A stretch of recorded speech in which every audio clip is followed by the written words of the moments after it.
মুহূর্তে লোহিত সাগর আর আরব সাগরের দিকে তাকালে একটা অদ্ভুত টানটান উত্তেজনা বোঝা যায়। বাইরে থেকে শান্ত, কিন্তু ভেতরে ভেতরে কিছু যেন বদলাচ্ছে। খবর এসেছে ইয়েমেনের হুথি বিদ্রোহীরা নাকি তাদের ক্ষেপণাস্ত্র ও ড্রোনের গুদাম সরিয়ে নিচ্ছে। ইসরায়েলি সংবাদ মাধ্যম কান নিউজ বলছে এটা কোনো সাধারণ স্থানান্তর নয়, সম্ভাব্যভাবে যুক্তরাষ্ট্র জাহাজে হামলার প্রস্তুতির অংশ হিসেবেই এই পদক্ষেপ নেওয়া হয়েছে। এখানে একটি বিষয় বুঝতে হবে, গত মে মাস থেকে এই অঞ্চলে একটি ভঙ্গুর শান্ত অবস্থা ছিল। পুরোপুরি শান্ত না, কিন্তু বড় ধরনের সংঘর্ষও হয়নি। এখন যদি সত্যিই হুথিরা আবার হামলার প্রস্তুতি নেয়, তাহলে সেই শান্ত অবস্থা ভেঙে যেতে পারে। আল জাজিরার প্রতিবেদনে বলা হয়েছে, হুথিদের বিরুদ্ধে লড়াইরত একটি গোষ্ঠীর সূত্র মার্কিন প্রশাসনকে জানিয়েছে লোহিত সাগর ও আরব সাগরে থাকা মার্কিন জাহাজগুলোর উপর আবার হামলা চালানোর জন্য হুথিরা কার্যকরভাবে প্রস্তুতি নিচ্ছে। মানে বিষয়টা শুধু গুজব নয়, অন্তত কিছু গোয়েন্দা তথ্য এমন ইঙ্গিত দিচ্ছে। এখন প্রশ্ন হলো, কেন এই মুহূর্তে? এর পেছনে আরেকটা বড় প্রেক্ষাপট আছে। যুক্তরাষ্ট্র সম্প্রতি আরব সাগরে একটি বিমানবাহী রণতরী এবং অতিরিক্ত যুদ্ধ জাহাজ মোতায়েনের সিদ্ধান্ত নিয়েছে। কারণ হিসেবে বলা হচ্ছে ইরানের ওপর সম্ভাব্য হামলার প্রস্তুতি। এর আগে জানা যায় মার্কিন নৌবাহিনীর আব্রাহাম লিঙ্কন ক্যারিয়ার স্ট্রাইক গ্রুপকে দক্ষিণ ইয়েমেনের জলসীমার দিকে সরিয়ে নেওয়া হয়েছে। ইরান ভিত্তিক সংবাদ সংস্থা WANA এক সামরিক গোয়েন্দা সূত্রের বরাত দিয়ে এই খবর জানিয়েছে। এই বহরে রয়েছে একাধিক ডেস্ট্রয়ার এবং একটি সহায়ক সাবমেরিন। বর্তমানে তারা ইয়েমেনের সোকোট্রা দ্বীপের পূর্ব দিকে এডেন উপসাগরের কাছে অবস্থান করছে। এখানে দূরত্বের হিসাবটা গুরুত্বপূর্ণ। এই অবস্থান থেকে ইরানের দক্ষিণ পূর্বাঞ্চলীয় বন্দর চাবাহার প্রায় 1400 কিলোমিটার দূরে, অর্থাৎ বহরটি আগের তুলনায় ইরানের উপকূল থেকে কিছুটা দূরে আছে। তাহলে কি যুক্তরাষ্ট্র পিছিয়ে গেছে, নাকি কৌশল বদলেছে? ইরানি কর্মকর্তারা এর মধ্যেই সতর্কবার্তা দিয়েছেন অঞ্চলে যুক্তরাষ্ট্রের সামরিক তৎপরতা বাড়ছে।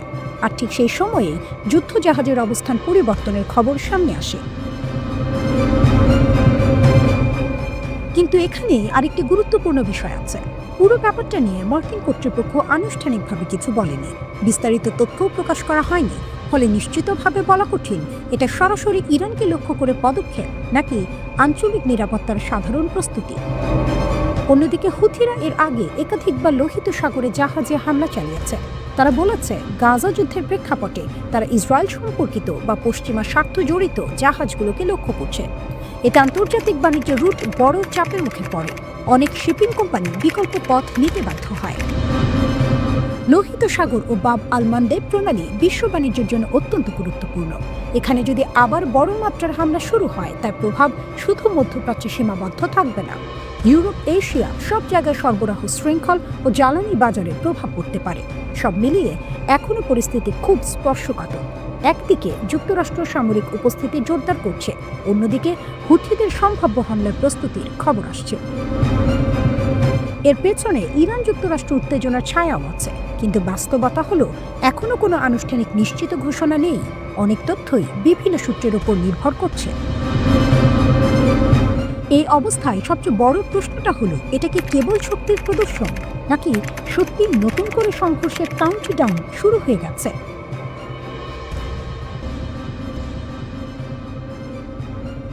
মধ্যপ্রাচ্য ও ভারত মহাসাগর অঞ্চলে পরিস্থিতি এখন দ্রুত বিপজ্জনক দিকে যাচ্ছে। কিছু সামরিক পদক্ষেপ ইঙ্গিত দিচ্ছে বিশ্ব আবারও এক বড় শক্তির সংঘাতের দিকে এগোচ্ছে কিনা সেই প্রশ্ন আর এড়িয়ে যাওয়ার সুযোগ নেই।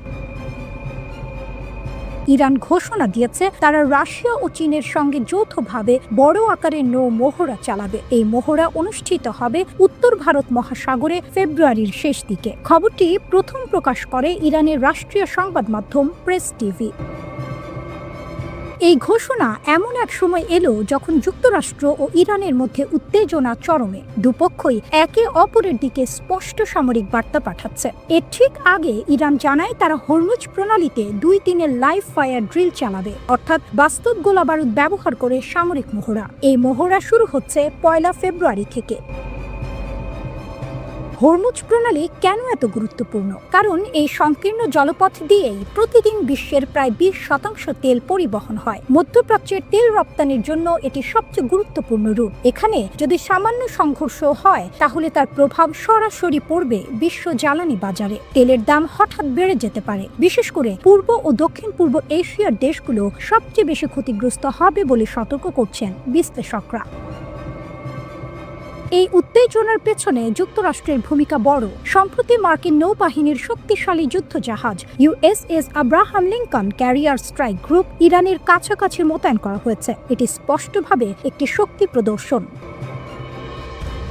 এর জবাবে যুক্তরাষ্ট্রের সেন্ট্রাল কমান্ড ইরানের বিপ্লবী গার্ড বাহিনী অর্থাৎ IRGC-কে সরাসরি হুঁশিয়ারি দেয়। তারা জানায় মার্কিন যুদ্ধজাহাজের কাছাকাছি বিপজ্জনক আচরণ, যেমন নিচু দিয়ে উড়োজাহাজ ওড়া, উচ্চ গতির নৌকা দিয়ে ধেয়ে আসা কিংবা অস্ত্র তাক করে রাখা কিছুই সহ্য করা হবে না।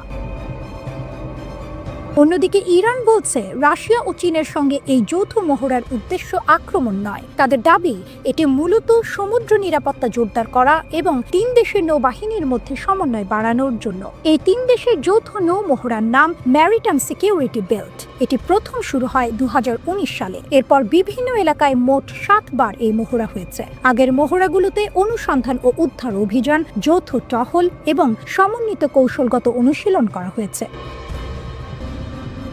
কিন্তু সময়টাই এখানে সবচেয়ে গুরুত্বপূর্ণ। এই মহড়া হচ্ছে এমন এক সময়ে যখন ইরানের পারমাণবিক কর্মসূচি নিয়ে যুক্তরাষ্ট্রের সঙ্গে উত্তেজনা আবারও বেড়েছে। একই সঙ্গে ইরানের উপকূলের কাছাকাছি আন্তর্জাতিক জলসীমায় যুক্তরাষ্ট্র বিশাল সামরিক শক্তি জড়ো করছে। মার্কিন প্রেসিডেন্ট ডোনাল্ড ট্রাম্প স্পষ্ট করে বলেছেন, এই সামরিক মোতায়েনের উদ্দেশ্য হল ইরানের ওপর সর্বোচ্চ চাপ সৃষ্টি করা, যাতে তারা আলোচনায় বসতে বাধ্য হয়। সাংবাদিকদের প্রশ্নের জবাবে ট্রাম্প বলেন, তিনি এখনো চূড়ান্ত সিদ্ধান্ত নেননি, তবে খুব শক্তিশালী যুদ্ধজাহাজ ওই অঞ্চলের দিকেই এগোচ্ছে। তিনি বলেন, তিনি চান ইরান একটি গ্রহণযোগ্য চুক্তিতে রাজি হোক যেখানে পারমাণবিক অস্ত্র থাকবে না, তবে তিনি নিশ্চিত নন ইরান আদৌ সেটা করবে কিনা। ইরান প্রকাশ্যে আলোচনায় আগ্রহ দেখালেও একটি শর্ত জুড়ে দিয়েছে। তারা বলছে, হুমকি ও ভয় দেখানোর পরিবেশে কোনো সত্যিকারের কূটনীতি সফল হতে পারে না। সব মিলিয়ে চিত্রটা পরিষ্কার। একদিকে যুক্তরাষ্ট্র একা শক্তি দেখাচ্ছে, অন্যদিকে ইরান, রাশিয়া ও চীন ধীরে ধীরে একসঙ্গে দাঁড়াচ্ছে।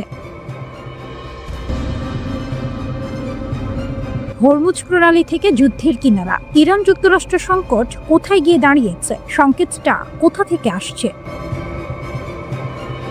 সংকেতটা আসছে সমুদ্র থেকে। ইরান ঘোষণা দিয়েছে বিশ্বের সবচেয়ে গুরুত্বপূর্ণ জ্বালানি পথ হরমুজ প্রণালীতে তারা লাইভ ফায়ার নৌ মহড়া চালাবে। এই পথ দিয়ে প্রতিদিন প্রায় 100টি বাণিজ্যিক জাহাজ চলাচল করে। সামান্য ভুল হিসাব মানেই বড় বিপর্যয়।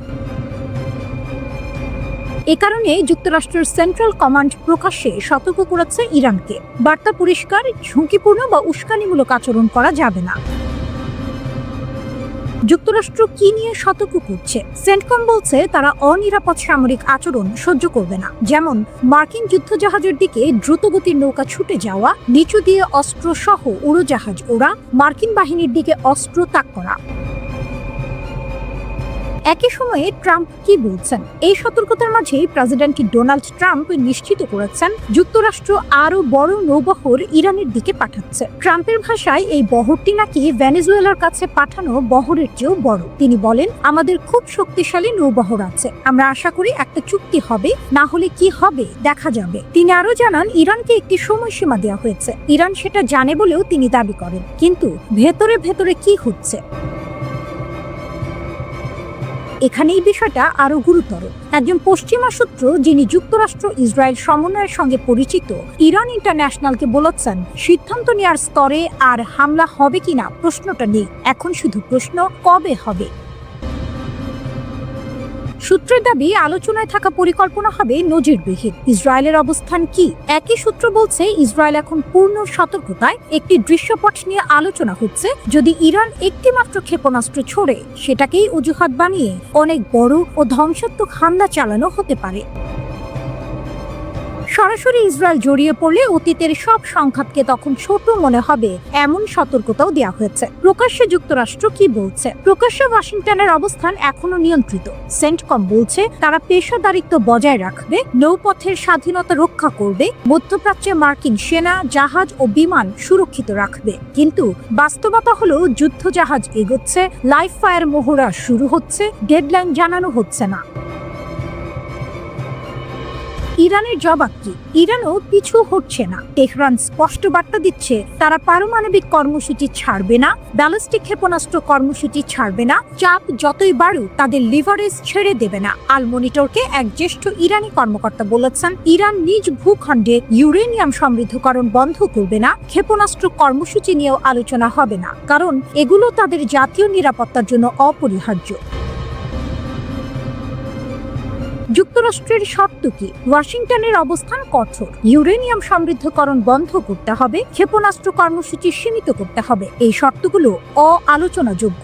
হোয়াইট হাউস সতর্ক করছে এগুলোর কম কিছু মানলেই সামরিক পদক্ষেপ আসতে পারে। ডেডলাইন সেট, নিষেধাজ্ঞা কড়াকড়ি, নৌবহর মুখোমুখি। এখন আসল প্রশ্ন একটাই, পরের পদক্ষেপটা কি হবে? আলোচনার টেবিলে নাকি যুদ্ধক্ষেত্রে?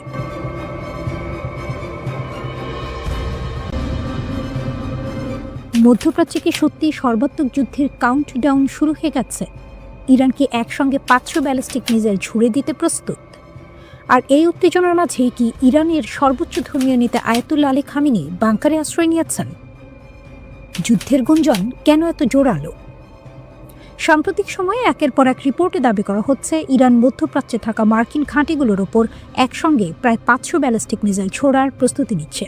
এই খবর এমন এক সময় সামনে এসেছে যখন যুক্তরাষ্ট্র উপসাগরীয় অঞ্চলে তাদের সামরিক উপস্থিতি দ্রুত বাড়াচ্ছে। মার্কিন বিমানবাহী রণতরী ইউএসএস আব্রাহাম লিঙ্কন এর স্ট্রাইক গ্রুপ ইতিমধ্যেই মধ্যপ্রাচ্যের দিকে এগোচ্ছে। অন্যদিকে ইউএসএস রুজভেল্ট অবস্থান নিয়েছে হরমুজ প্রণালীর খুব কাছাকাছি। জর্ডানে মোতায়েন করা হয়েছে বিপুল সংখ্যক মার্কিন F-15 যুদ্ধবিমান। একই সঙ্গে কাতারের আল উদেইদ ঘাঁটিতে অবস্থান নিয়েছে ব্রিটিশ টাইফুন যুদ্ধবিমান। এই সব কিছু মিলিয়ে একটি স্পষ্ট বার্তা দেওয়া হচ্ছে যুক্তরাষ্ট্র ও তার মিত্ররা যে কোনো পরিস্থিতির জন্য প্রস্তুত। খামেনি কি সত্যিই বাংকারে? এই উত্তেজনার মাঝেই সবচেয়ে আলোচিত বিষয়, ইরানের সর্বোচ্চ নেতা আয়াতুল্লাহ আলী খামেনি নাকি একটি সুরক্ষিত বাংকারে আশ্রয় নিয়েছেন। সরকারিভাবে বিষয়টি নিশ্চিত করা হয়নি, কিন্তু গোয়েন্দা সূত্রের বরাতে এমন দাবি করা হচ্ছে। এই দাবিকে আরও জোরালো করেছে আরেকটি ঘটনা। খামেনির তৃতীয় ছেলে মাসুদ খামেনি সম্প্রতি দাপ্তরিক দায়িত্বে যুক্ত হয়েছেন। অনেক বিশ্লেষকের মতে যুদ্ধ বা বড় ধরনের হামলার আশঙ্কা থাকলেই ইরানের শীর্ষ নেতৃত্ব এভাবে বিকল্প প্রস্তুতি নেয়।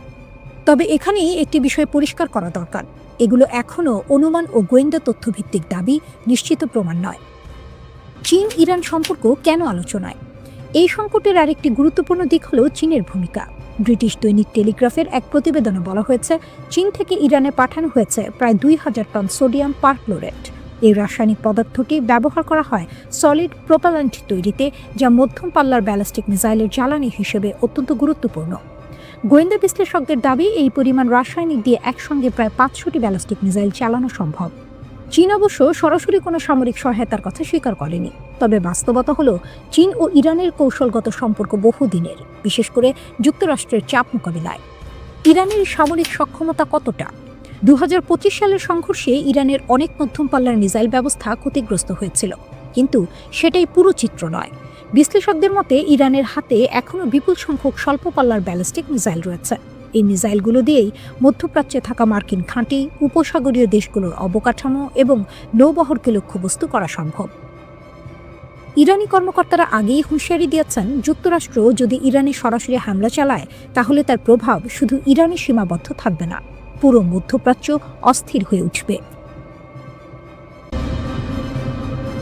ইসরায়েলের রাজধানী তেল আবিবের মানুষ বহু বছর ধরে জানে ইরানি মিসাইল কতটা ভয়ঙ্কর হতে পারে। কিন্তু এখন একটি বড় প্রশ্ন উঠছে, এই ভয় কি এবার আমেরিকার নিউ ইয়র্কের মানুষও অনুভব করতে যাচ্ছে? কারণ সম্প্রতি এমন এক খবর চারদিকে ছড়িয়ে পড়েছে যা বিশ্ব রাজনীতিকে নতুন করে নাড়িয়ে দিয়েছে। দাবি করা হচ্ছে ইরান একটি 10,000 কিলোমিটার পাল্লার আন্তঃমহাদেশীয় ব্যালিস্টিক মিসাইল অর্থাৎ ICBM এর পরীক্ষা চালিয়েছে। এই খবরই যথেষ্ট ভয়ঙ্কর, কিন্তু এর চেয়েও চমকপ্রদ বিষয় হলো রাশিয়ার অনুমতি নিয়ে এই মিসাইল পরীক্ষামূলকভাবে উৎক্ষেপণ করা হয়েছে। এবং তা গিয়ে আঘাত করেছে সাইবেরিয়ার একটি লক্ষ্যবস্তুতে। ইরানের রাষ্ট্রীয় গণমাধ্যমের বরাতে বিভিন্ন সংবাদ মাধ্যম জানিয়েছে, উত্তর মধ্য ইরানের সেমনান অঞ্চলে আইআরজিসির একটি ঘাঁটি থেকে এই মিসাইল উৎক্ষেপণ করা হয়। রুশ অনুমোদনেই মিসাইলটি উত্তর দিকে ছোড়া হয় এবং নির্দিষ্ট লক্ষ্যবস্তুতে সফলভাবে আঘাত হানে বলে দাবি তেহরানের। এই পরীক্ষার পর ইরান দাবি করছে, তাদের এই নতুন আন্তঃমহাদেশীয় ব্যালিস্টিক মিসাইল এখন আমেরিকার পূর্ব উপকূলে আঘাত হানতে সক্ষম, অর্থাৎ নিউ ইয়র্ক, ওয়াশিংটন ডিসি কিংবা বোস্টনের মতো শহরগুলো তাত্ত্বিকভাবে এখন এই মিসাইলের পাল্লার মধ্যে চলে এসেছে। বিষয়টি আরও গুরুত্বপূর্ণ, কারণ এই পূর্ব উপকূল অঞ্চলেই যুক্তরাষ্ট্র তার সবচেয়ে শক্তিশালী সামরিক উপস্থিতি গড়ে তুলেছে। নৌঘাঁটি, বিমান ঘাঁটি, রাডার সিস্টেম সবকিছু এখানে কেন্দ্রীভূত। এখানে একটু পেছনের প্রেক্ষাপট বোঝা জরুরি। গত বছর মার্কিন প্রতিরক্ষা গোয়েন্দা সংস্থার একটি প্রতিবেদনে বলা হয়েছিল, 2035 সালের মধ্যে ইরানের কাছে 60টির মতো আন্তঃমহাদেশীয় ব্যালিস্টিক মিসাইল থাকতে পারে। প্রতিবেদনে আশঙ্কা প্রকাশ করা হয়, ইরানের দূরপাল্লার হামলা সক্ষমতা যেভাবে বাড়ছে, তাতে ভবিষ্যতে যুক্তরাষ্ট্র ও তার মিত্র দেশগুলোর জন্য এটি একটি বিশাল হুমকি হয়ে উঠবে। এতে করে আমেরিকার ওপর মিসাইল হামলার ঝুঁকি আগের তুলনায় কয়েক গুণ বেড়ে যাবে। ইরান এর আগেও একাধিকবার যুক্তরাষ্ট্রকে সরাসরি হুমকি দিয়েছে। ইরানের শীর্ষ কর্মকর্তারা প্রকাশ্যে বলেছেন, ইরান থেকে যুক্তরাষ্ট্রের দূরত্ব প্রায় 10,000 কিলোমিটার, যা তাদের মিসাইল প্রযুক্তির সীমার মধ্যেই পড়ে। তারা আরও দাবি করেছে, ইরানের নৌযানগুলো যদি 2000 কিলোমিটার পর্যন্ত এগিয়ে আসে, তাহলে সেখান থেকেও নিউ ইয়র্ক, ওয়াশিংটন সহ আমেরিকার বড় বড় শহরে আঘাত হানা সম্ভব। এখন প্রশ্ন আসে, এই আন্তঃমহাদেশীয় ব্যালিস্টিক মিসাইল আসলে কি? আইসিবিএম হলো এমন একটি দূরপাল্লার গাইডেড মিসাইল যার ন্যূনতম পাল্লা 5000 কিলোমিটার। এই মিসাইলে একাধিক পারমাণবিক বা প্রচলিত ওয়ারহেড বহন করা যায়। আরও ভয়ঙ্কর বিষয় হলো, উন্নত আইসিবিএমগুলোর পাল্লা 16,000 থেকে 18,000 কিলোমিটার পর্যন্ত হতে পারে। একবার উৎক্ষেপণ হলে এগুলো থামানো প্রায় অসম্ভব হয়ে পড়ে। এই আন্তর্জাতিক উত্তেজনার মাঝে ইরানের অভ্যন্তরীণ পরিস্থিতিও জটিল। দেশটির সরকার শক্ত হাতে বিক্ষোভ দমন করছে, কিন্তু বিশ্লেষকদের মতে পুরো পরিস্থিতি এক মুহূর্তেই বদলে যেতে পারে যদি মার্কিন প্রেসিডেন্ট ডোনাল্ড ট্রাম্প কোনো বড় সামরিক সিদ্ধান্ত নেন। বিশেষজ্ঞরা বলছেন, যদি ইরান ও যুক্তরাষ্ট্রের মধ্যে সরাসরি যুদ্ধ শুরু হয়, তাহলে দুই পক্ষই 1 মিনিটও দেরি না করে আন্তঃমহাদেশীয় ব্যালিস্টিক মিসাইল ব্যবহার করতে পারে। তখন এই যুদ্ধ আর শুধু মধ্যপ্রাচ্যে সীমাবদ্ধ থাকবে না, এর প্রভাব পৌঁছে যেতে পারে আমেরিকার মূল ভূখণ্ডেও।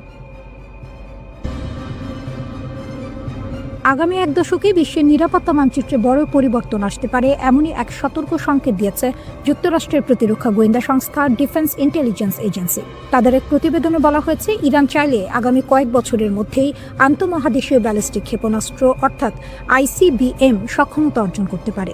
বিষয়টি সরাসরি যুক্তরাষ্ট্রের মূল ভূখণ্ডের নিরাপত্তার সঙ্গেও জড়িয়ে গেছে। প্রথমেই বুঝে নেওয়া দরকার, আইসিবিএম কি। আইসিবিএম এমন এক ধরনের ক্ষেপণাস্ত্র যার পাল্লা সাধারণত 5500 কিলোমিটারের বেশি। এই ধরনের ক্ষেপণাস্ত্র এক মহাদেশ থেকে আরেক মহাদেশে আঘাত হানতে পারে, মানে ইরান থেকে ছোড়া ক্ষেপণাস্ত্র সরাসরি আমেরিকার মাটিতে পৌঁছাতে পারে। এটাই সবচেয়ে বড় ভয়।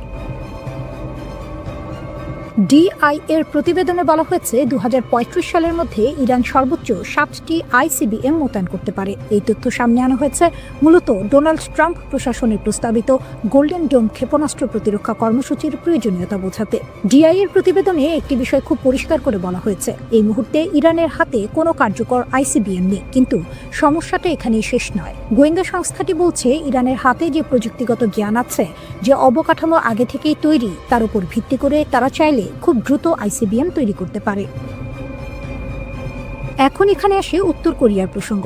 ডিআই এর হিসাব অনুযায়ী একই সময়ের মধ্যে অর্থাৎ 2035 সালের মধ্যে উত্তর কোরিয়ার হাতে সর্বোচ্চ 50টি আইসিবিএম থাকতে পারে। বর্তমানে তাদের হাতে রয়েছে 10টিরও কম আইসিবিএম। কিন্তু প্রতিবেদনে একটি চমকপ্রদ মন্তব্য আছে, ইরানের সম্ভাব্য ক্ষেপণাস্ত্র সংখ্যা উত্তর কোরিয়ার চেয়েও বেশি হতে পারে। এই বক্তব্যই ওয়াশিংটনের নীতি নির্ধারকদের সবচেয়ে বেশি চিন্তায় ফেলেছে।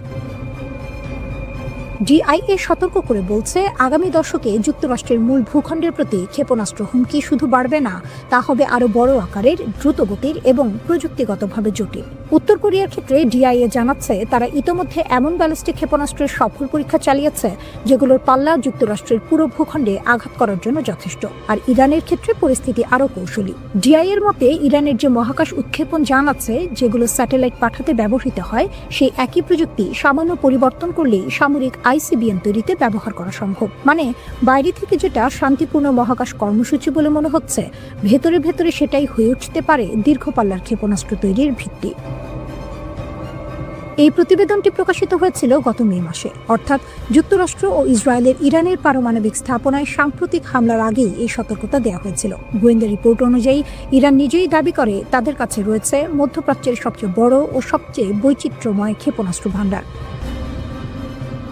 বাস্তবে ইরানের হাতে আছে অন্তত 7 ধরনের স্বল্পপাল্লার ব্যালিস্টিক ক্ষেপণাস্ত্র এবং 8 ধরনের মধ্যপাল্লার ক্ষেপণাস্ত্র। ডিআইএ বলছে এই ক্ষেপণাস্ত্রগুলোর বেশিরভাগেরই পারমাণবিক সক্ষম সংস্করণ তৈরি করা সম্ভব। প্রতিবেদনে এমনকি যুক্তরাষ্ট্রের মানচিত্রে সম্ভাব্য একটি ইরানি আইসিবিএম হামলার রুট পর্যন্ত দেখানো হয়েছে। ফলে ওয়াশিংটনের নিরাপত্তা বিশ্লেষকদের মধ্যে নতুন করে আতঙ্ক তৈরি হয়েছে।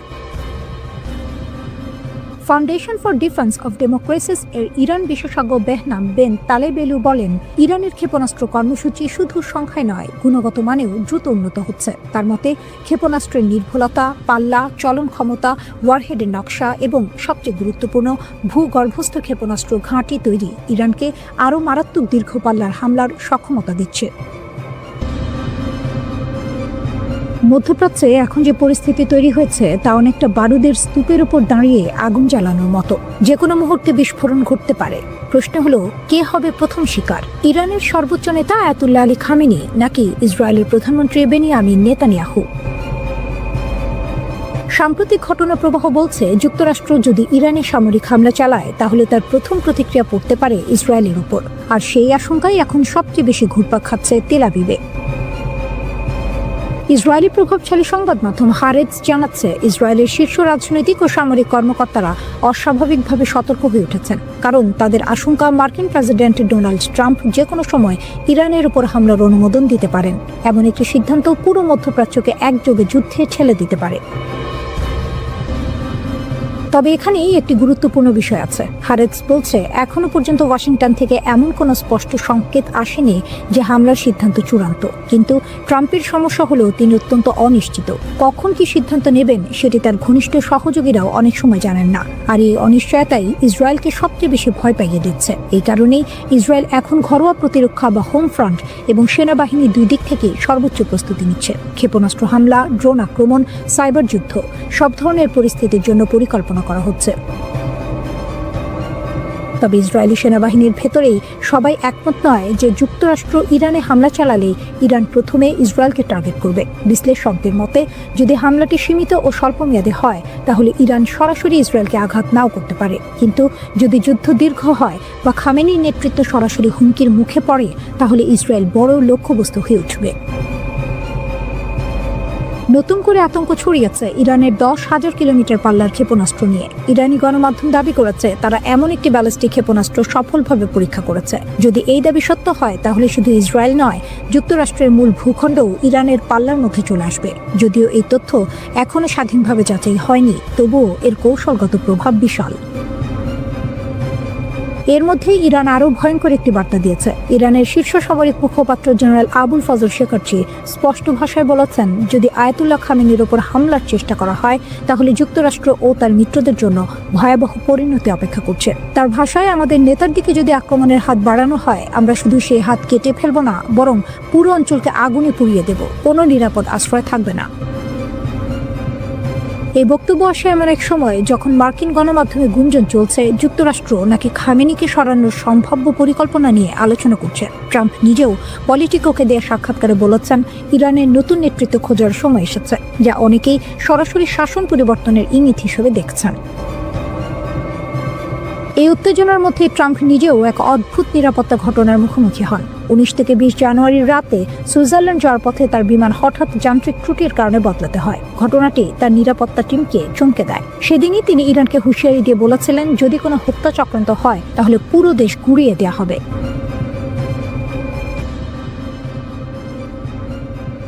ওয়াশিংটনের বন্ধ দরজার আড়ালে এখন আর সাবধানতার ভাষা নেই, সেখানে কথাবার্তা বদলে গেছে। ওয়াল স্ট্রিট জার্নালের প্রতিবেদন অনুযায়ী মার্কিন প্রেসিডেন্ট ডোনাল্ড ট্রাম্প এখন তার উপদেষ্টাদের কাছ থেকে চাইছেন ডিসিসিভ অপশনস, অর্থাৎ প্রতীকী নয়, সীমিত নয়, সরাসরি চূড়ান্ত পদক্ষেপ। ইরানের উপর হামলা থেকে সরে এসেছিলেন ট্রাম্প, কিন্তু এখন আবার তিনি মার্কিন সামরিক শক্তি ব্যবহারের বিষয়টি গুরুত্ব দিয়ে ভাবছেন। আর এই ভাবনা শুধু কথায় সীমাবদ্ধ নেই, বাস্তব প্রস্তুতিও শুরু হয়ে গেছে। মধ্যপ্রাচ্যে একের পর এক মার্কিন সামরিক সরঞ্জাম পাঠানো হচ্ছে। একটি বিমানবাহী রণতরী এগিয়ে যাচ্ছে পারস্য উপসাগরের দিকে। জর্ডানে অবতরণ করেছে 15টি F-15 স্ট্রাইক ঈগল যুদ্ধ বিমান। সঙ্গে রয়েছে রিফুয়েলিং ট্যাঙ্কার, কার্গো বিমান, ফাইটার স্কোয়াড্রন। এটি কোনো মহড়া নয়, এটি সরাসরি যুদ্ধের প্রস্তুতি, যাকে সামরিক ভাষায় বলা হয় পশ্চার।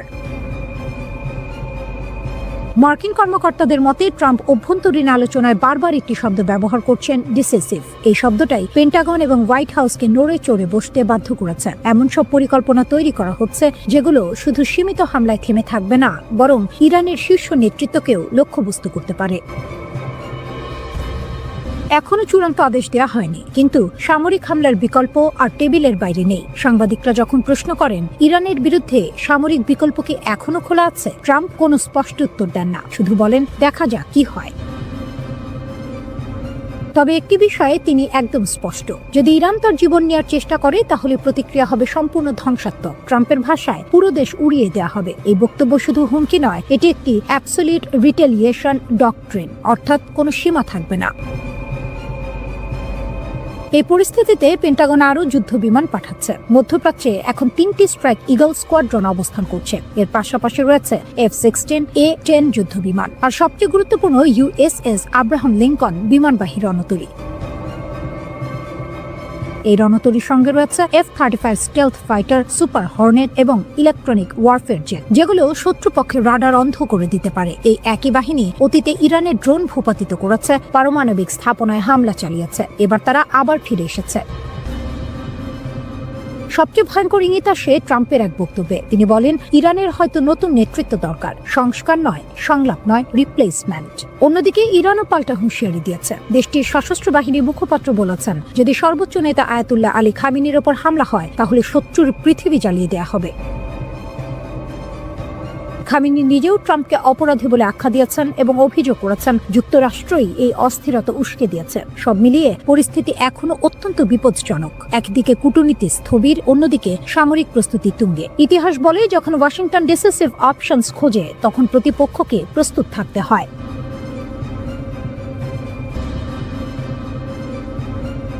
ইরানের পাশে রাশিয়া শক্ত ঢাল নাকি নীরব চাল? সামনে কি করবে যুক্তরাষ্ট্র ও ইসরায়েল? ইরানের চারপাশে চাপ বাড়ছে। যুক্তরাষ্ট্রের যুদ্ধ বিমানবাহী রণতরী এগিয়ে যাচ্ছে অঞ্চলের দিকে, আর ঠিক এই সময়েই ইরানের পাশে শক্ত ঢালের মতো দাঁড়িয়ে গেছে রাশিয়া। প্রশ্ন উঠছে, ইরানকে রক্ষা করতে ঠিক কি করেছে মস্কো, আর এর জবাবে যুক্তরাষ্ট্র ও ইসরায়েল কি করতে পারে? ইরান অভ্যন্তরীণ আন্দোলন, অর্থনৈতিক সংকট আর আন্তর্জাতিক চাপ সবকিছু একসঙ্গে মোকাবিলা করেছে। এই সুযোগেই মার্কিন প্রেসিডেন্ট ডোনাল্ড ট্রাম্প একাধিকবার ইরানের বিরুদ্ধে সামরিক হামলার হুমকি দিয়েছেন, কিন্তু হঠাৎ করেই সেই সিদ্ধান্ত আপাতত স্থগিত রাখা হয়েছে। এটা কি শান্তির ইঙ্গিত নাকি বড় ঝড় আসার আগের নিস্তব্ধতা? এই প্রশ্ন আরো জোরালো হয় যখন যুক্তরাষ্ট্র হঠাৎ করে কাতারে অবস্থিত তাদের সবচেয়ে গুরুত্বপূর্ণ সামরিক ঘাঁটি আল উদেইদ থেকে কিছু উচ্চ পর্যায়ের কর্মকর্তাকে সরিয়ে নেয়। এই সিদ্ধান্তের পরই ইরানে উত্তেজনা ছড়িয়ে পড়ে, কারণ দীর্ঘদিন ধরে ট্রাম্প প্রশাসন ইরানের বিরুদ্ধে সরাসরি সামরিক হামলার কথা বলে আসছিল। এদিকে সৌদি আরব, কাতার, মিশর সহ একাধিক উপসাগরীয় দেশ যুক্তরাষ্ট্রকে স্পষ্ট বার্তা দিয়েছে ইরানে হামলা হলে পুরো মধ্যপ্রাচ্য আগুনে জ্বলে উঠবে। শুধু তাই নয়, এর বড় ধাক্কা আসবে মার্কিন অর্থনীতিতেও। বিশ্লেষকদের মতে যুক্তরাষ্ট্র যদি ইরানে হামলা চালায় তাহলে তেহরান চুপ করে বসে থাকবে না। মধ্যপ্রাচ্যে থাকা মার্কিন সামরিক ঘাঁটিগুলোতে পাল্টা হামলা চালাতে পারে ইরান। পাশাপাশি বিশ্বের অন্যতম গুরুত্বপূর্ণ জ্বালানি রুট হরমুজ প্রণালী বন্ধ করে দেওয়ার ক্ষমতাও রয়েছে তাদের হাতে, যার প্রভাব পড়বে বিশ্ব জুড়ে তেলের বাজারে। এই উত্তেজনার মাঝেই প্রশ্ন ওঠে, ইরানের ভেতরের আন্দোলনের অবস্থা এখন কি? আন্তর্জাতিক সংবাদ মাধ্যমগুলো জানাচ্ছে ইরানে এখনো পুরোপুরি ইন্টারনেট চালু হয়নি, তবে সরকার বিরোধী আন্দোলনের তীব্রতা অনেকটাই কমে এসেছে। কারণ হিসেবে বলা হচ্ছে, সহিংস আন্দোলনকারীদের বিরুদ্ধে ইরানের আইন শৃঙ্খলা বাহিনী কঠোর ব্যবস্থা নিয়েছে। ব্যাপক গ্রেপ্তার আর নজরদারির ফলে আন্দোলনের গতি ধীরে ধীরে থেমে গেছে। এখানেই আসে রাশিয়ার ভূমিকা। ইউক্রেন যুদ্ধে ইরান যে ড্রোন ও অন্যান্য সহযোগিতা রাশিয়াকে দিয়েছিল সেই কথা ভুলে যাননি প্রেসিডেন্ট ভ্লাদিমির পুতিন। ইরান যখন নিজেই সংকটে পড়ে তখন নীরব না থেকে সাহায্যের হাত বাড়িয়ে দেয় মস্কো। আন্দোলনের সময় ইরান সরকার ইন্টারনেট বন্ধ করে দিলে ট্রাম্পের ঘনিষ্ঠ ব্যবসায়ী ইলন মাস্ক ঘোষণা দেন তিনি ইরানিদের জন্য বিনামূল্যে স্টারলিং স্যাটেলাইট ইন্টারনেট চালু করবেন। উদ্দেশ্য ছিল আন্দোলনকারীদের যোগাযোগ সহজ করা, কিন্তু এই পরিকল্পনাও পুরোপুরি সফল হয়নি। খবর অনুযায়ী স্টারলিং ঠেকাতে ইরান ব্যবহার করেছে রাশিয়ার দেয়া বিশেষ প্রযুক্তি। এক ধরনের জ্যামার ব্যবহার করে স্টারলিংকের আপলিংক ও ডাউনলিংক ট্রাফিকের প্রায় ৮০% ক্ষতিগ্রস্ত করা হয়। ফলে ইলন মাস্কের উদ্যোগ বড় বাধার মুখে পড়ে। শুধু প্রযুক্তিগত সহায়তাই নয়, কূটনৈতিকভাবেও ইরানের পাশে দাঁড়িয়েছে রাশিয়া। পুতিন প্রকাশ্যে জানিয়েছে তিনি ইরানের বিরুদ্ধে যে কোনো সামরিক আগ্রাসনের বিরোধী। একই সঙ্গে যুক্তরাষ্ট্র ও ইরানের উত্তেজনা কমাতে মধ্যস্থতাকারীর ভূমিকাও নিতে প্রস্তুত তিনি। সবচেয়ে গুরুত্বপূর্ণ বিষয় হলো রাশিয়া ও ইরানের মধ্যে থাকা কৌশলগত সামরিক ও অর্থনৈতিক চুক্তি। এই চুক্তির মাধ্যমে দীর্ঘমেয়াদে ইরানকে সহায়তা দেওয়ার প্রতিশ্রুতি দিয়েছে মস্কো। আয়াতুল্লাহ আলী খামেনির নেতৃত্বাধীন ইরানের সঙ্গ থেকে সরে আসার কোনো ইঙ্গিত এখনো দেননি পুতিন। সব মিলিয়ে বলা যায় রাশিয়া সরাসরি যুদ্ধে নামেনি, কিন্তু প্রযুক্তি, কূটনীতি ও কৌশলগত অবস্থান দিয়ে ইরানের জন্য এক ধরনের নীরব ঢাল তৈরি করেছে। একটি উত্তপ্ত আগ্নেয়গিরি, ভেতরে জমে আছে ক্ষোভ, অসন্তোষ আর রাগ। আর সেই আগুনে ঘি ঢালছে বিদেশি শক্তিগুলো, এমনটাই দাবি করছে ইরান সরকার। ইরানের সাম্প্রতিক যে আন্দোলন শুরু হয়েছে তা প্রথমে ছিল তুলনামূলক শান্তিপূর্ণ। মানুষ রাস্তায় নেমেছিল নিজেদের দাবি নিয়ে, কিন্তু সময় গড়ানোর সঙ্গে সঙ্গে সে আন্দোলন সহিংস রূপ নিতে শুরু করে। বিভিন্ন শহরে সরকারি ভবন, অবকাঠামো এবং নিরাপত্তা বাহিনীর ওপর হামলার ঘটনা ঘটে। ইরান সরকারের বক্তব্য পরিষ্কার, তাদের দাবি এই আন্দোলনকে কাজে লাগিয়ে দেশকে অস্থিতিশীল করার চেষ্টা করছে বিদেশি শত্রুরা, বিশেষ করে যুক্তরাষ্ট্র ও ইসরায়েল। ইরানের সর্বোচ্চ নেতা আয়াতুল্লাহ আলী খামেনি এই মুহূর্তে সবচেয়ে বড় চাপে আছেন। তিনি একজন কঠোর শাসক, এটা সত্য। তার শাসন ব্যবস্থায় ব্যক্তিকেন্দ্রিক ক্ষমতার প্রভাব প্রবল, কিন্তু একই সঙ্গে তিনি অভিজ্ঞ ও লড়াকু রাজনীতিবিদ। ইরানের বিপ্লব, যুদ্ধ, নিষেধাজ্ঞা সব ঝড় পেরিয়েই তিনি এখানে পৌঁছেছেন। এখন পুরো জনস্রোতের বিপরীতে দাঁড়িয়ে একাই লড়াই করছেন খামেনি। এই অবস্থায় বিক্ষোভ নিয়ন্ত্রণে নামানো হয়েছে বিশেষ নিরাপত্তা অভিযান। ইরানের আইনশৃঙ্খলা বাহিনী ফারাজা দাবি করেছে দক্ষিণাঞ্চলীয় বন্দর নগরী বুশেহর থেকে প্রায় ৬০০টি অস্ত্র উদ্ধার করা হয়েছে। এই অস্ত্রগুলো নাকি পাচার করা হচ্ছিল রাজধানী তেহরানে। ফারাজার মতে যদি এসব অস্ত্র তেহরানে পৌঁছাতো তাহলে বড় ধরনের নগরযুদ্ধ এবং ভয়াবহ প্রাণহানি ঘটতে পারত। এই অভিযানে অন্তত ২ জন সন্ত্রাসীকে গ্রেপ্তার করা হয়েছে বলেও জানানো হয়। একই সঙ্গে ইরানের গোয়েন্দা সংস্থাগুলো আরও একটি গুরুতর দাবি করেছে। তারা বলছে একটি সশস্ত্র সন্ত্রাসী চক্রকে শনাক্ত ও ভেঙে দেওয়া হয়েছে, যারা সাধারণ মানুষ ও নিরাপত্তা বাহিনীর সদস্যদের হত্যা করার পরিকল্পনা করছিল। আধা সরকারি সংবাদ সংস্থা তাসনিম জানিয়েছে এই চক্রটি নাকি ইসরায়েলের গোয়েন্দা সংস্থা মোসাদ দ্বারা প্রশিক্ষিত ছিল। তাদের নগরযুদ্ধের বিশেষ প্রশিক্ষণ দেওয়া হয়েছিল। ইরানি গণমাধ্যমের দাবি অনুযায়ী এই সন্ত্রাসীরা সাম্প্রতিক বিক্ষোভকে ঢাল হিসেবে ব্যবহার করে রাজধানীর বিভিন্ন এলাকায় সশস্ত্র হামলা চালায়। তাদের হাতে ছিল AK-47 রাইফেল, শর্টগান এবং অন্যান্য আগ্নেয়াস্ত্র। নিরাপত্তা বাহিনীর প্রকাশিত ছবিতে দেখা যায় সন্ত্রাসীরা একে অপরের সঙ্গে যোগাযোগের জন্য স্যাটেলাইট ফোন ব্যবহার করছিল। ইরানের দাবি এই অস্ত্র ও প্রযুক্তির মাধ্যমেই তারা সমন্বিত হামলা চালিয়ে পরিস্থিতি আরও ভয়াবহ করার চেষ্টা করেছিল। আরও গুরুতর অভিযোগ হলো এই চক্র নাকি সামরিক ও পুলিশ সদর দপ্তরে হামলা চালিয়ে সেখান থেকে অস্ত্র লুট করে এবং সেগুলো অন্য দাঙ্গাকারীদের মধ্যে বিতরণ করেছিল। উদ্দেশ্য ছিল একটাই, শহরের ভেতরে সহিংসতা নিয়ন্ত্রণের বাইরে নিয়ে যাওয়া। ইরান সরকার বরাবরই বলে আসছে এই অস্থিরতার পেছনে বিদেশি শক্তির হাত রয়েছে। তারা যুক্তরাষ্ট্র ও ইসরায়েলকে সরাসরি দায়ী করছে। এমনকি সাবেক মার্কিন পররাষ্ট্রমন্ত্রী মাইক পম্পেওর একটি সামাজিক যোগাযোগ মাধ্যমের পোস্টের কথাও তুলে ধরা হয়েছে, যেখানে ইরানের রাস্তায় বিক্ষোভকারীদের পাশে মোসাদ এজেন্টদের উপস্থিতির ইঙ্গিত দেওয়া হয়েছিল বলে দাবি করছে ইরানি পক্ষ। এছাড়া ফার্সি ভাষায় প্রকাশিত কিছু অনলাইন বার্তায় বিক্ষোভকারীদের রাস্তায় নামার আহ্বান জানানো হয়েছিল, যেগুলো মোসাদের সঙ্গে যুক্ত বলে দাবি ইরানের। ইরানের বিপ্লবী গার্ডের জেনারেল মোহসিন রেজাই এক ভয়ঙ্কর হুমকি দিয়েছেন। তিনি সরাসরি মার্কিন প্রেসিডেন্ট ডোনাল্ড ট্রাম্পকে লক্ষ্য করে বলেছেন, ট্রাম্প বলেছেন তার হাত পিস্তলের ট্রিগারে, আমরা তার হাত এবং আঙুল কেটে ফেলব। প্রকাশ্যে তিনি এই হুমকি দিয়েছেন। জেনারেল রেজাই আরও বলেন, যদি যুক্তরাষ্ট্র হামলা চালায় ইরান তখন পর্যন্ত কোনো যুদ্ধবিরতি মেনে নেবে না যতক্ষণ না তার লক্ষ্য পূর্ণ হয়। তিনি স্পষ্ট করে বলেন, যদি যুদ্ধ এগোতে থাকে যুদ্ধবিরতি নিয়ে কোনো আলোচনা হবে না। ট্রাম্পকে সতর্ক করে তিনি যোগ করেছেন, আমরা যা সংযম এবং কৌশল দেখেছি আপনি তো উপেক্ষা করছেন। এখনই থামুন, পিছিয়ে যান, না হলে মধ্যপ্রাচ্যে আপনার কোনো ঘাঁটি নিরাপদ থাকবে না। এই হুমকির পর কিছুটা শিথিল হয়েছে উত্তেজনা। মধ্যপ্রাচ্যের উপসাগরীয় দেশগুলো সৌদি আরব, কাতার এবং ওমান যুক্তরাষ্ট্রের প্রেসিডেন্ট ট্রাম্পকে শান্ত থাকার পরামর্শ দিয়েছে।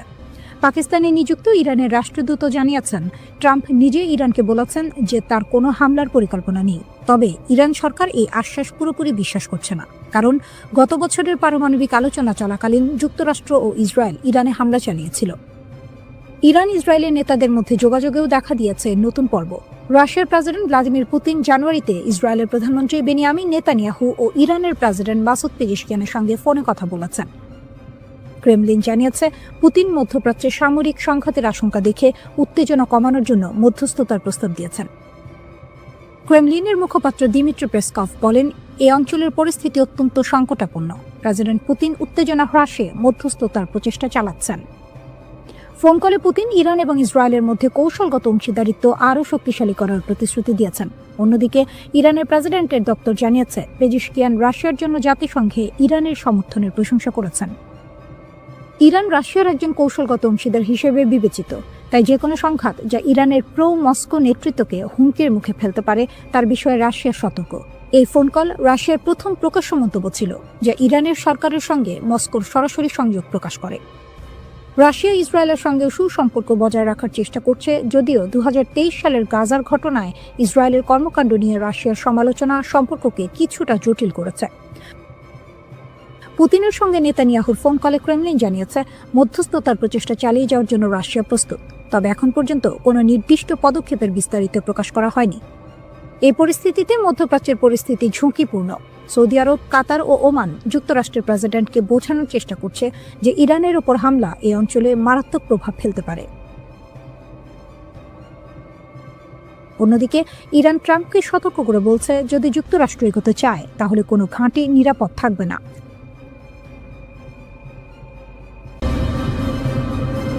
মধ্যপ্রাচ্য যেন বারুদের স্তূপ, একটু হাওয়া লাগলেই বিস্ফোরণ।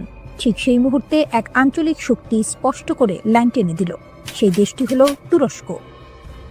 ইরানকে ঘিরে যখন উত্তেজনা চরমে, যুক্তরাষ্ট্রের প্রেসিডেন্ট ডোনাল্ড ট্রাম্প প্রকাশ্যে ইরানের বিক্ষোভকারীদের সমর্থন জানাচ্ছেন, তখন তুরস্ক বলছে, ইরানের বিরুদ্ধে কোনো সামরিক অভিযান আমরা সমর্থন করি না, একদমই না। তুরস্কের পররাষ্ট্রমন্ত্রী হাকান ফিদান সরাসরি সতর্ক করে বলেছেন, শক্তি ব্যবহার করলে সংকট কমবে না, বরং আরও গভীর হবে। তার ভাষায়, ইরানের সমস্যার সমাধান ইরানের ভেতর থেকেই আসতে হবে, বাইরে থেকে বোমা বা হুমকি দিয়ে নয়। ইরানে যদি বাইরের শক্তি সামরিক হস্তক্ষেপ করে তাহলে কি হবে? তুরস্ক বলছে, পুরো অঞ্চলটাই অস্থিতিশীল হয়ে পড়বে।